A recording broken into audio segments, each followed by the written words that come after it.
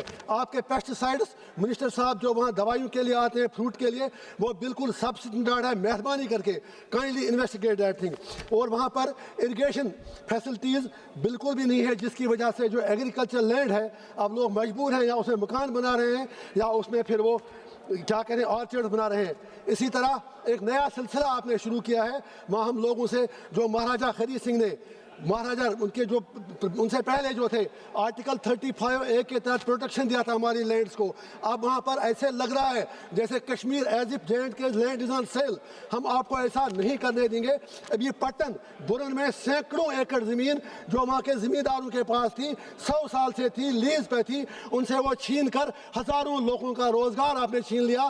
میں آپ کی مداخلت چاہوں گا اس میں، خدا کے واسطے وہاں کی سرکار سے دیکھ لیجئے ایک بار، ہزاروں لوگوں کا روزگار ختم ہوا، ان سے زمین چھین لی گئی۔ جو ہمارا پروٹیکشن تھا وہاں کے لینڈ کو، اس کو مہربانی کر کے آپ ایک بار آپ کو پھر دیکھنا پڑے گا۔ Please provide protection to land of Jammu and Kashmir, جو آرٹیکل 35A میں تھا۔ کسی بھی طرح سے وہاں کی لینڈ سیل پر مت کیجیے، وہاں لینڈ ہے ہی نہیں۔ پہلے ہی وہاں فوج ہے، جنگلات بہت زیادہ ہیں، ایگریکلچر لینڈ، فارم لینڈ بالکل بھی نہیں ہے۔